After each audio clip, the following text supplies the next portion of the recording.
ایک بہت خوبصورت شہر کے درمیان ایک بڑے میوزیم کے سامنے ایک بڑا سفید کلر کا اسٹیچو پڑا تھا جسے پوری دنیا سے لاکھوں لوگ روزانہ دیکھنے کے لیے آتے تھے۔ یہ میوزیم ماربل ٹائلز سے بنا تھا اور ساتھ ہی ساتھ یہ مجسمہ بھی۔ ایک دن ماربل ٹائلز نے ماربل اسٹیچو سے کہا کہ یہ کتنی ناانصافی کی بات ہے کہ لوگ مجھ پر قدم رکھتے ہیں اور تمہیں دیکھنے کے لیے آتے ہیں۔ ماربل اسٹیچو نے جواب دیا کہ تمہیں یاد ہے کہ ہم دونوں ایک ہی غار سے ہیں۔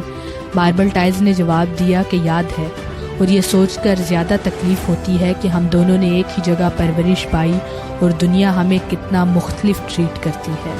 اس پر ماربل اسٹیچو نے جواب دیا، جب ہم دونوں کو غار سے فیکٹری میں لایا گیا، وہاں پر تمہیں جب مشینوں کے نیچے تراشنے کی کوشش کی گئی تو تم بہت سخت ہو گئی۔ تم نے ان مشینوں کو الاؤ نہیں کیا کہ وہ تمہیں کاٹ سکیں۔ ماربل ٹائلز نے کہا، ہاں بالکل، وہ بہت پینفل تھا۔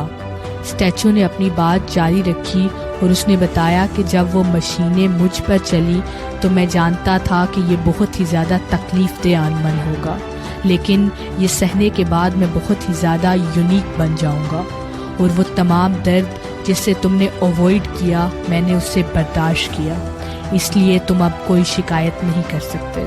سامعین، ہم سب انسان ایک جیسے ہوتے ہیں، ہمیں ایک جیسی زندگی ملی ہے، ہمیں آلموسٹ سہولیات بھی ایک جیسی ملی ہیں، جیسا کہ آکسیجن اور کھانا۔ کچھ لوگ تکلیفوں کو برداشت کرتے ہیں اور عظیم بن جاتے ہیں، جبکہ کچھ لوگ ساری زندگی شکایت ہی کرتے رہتے ہیں۔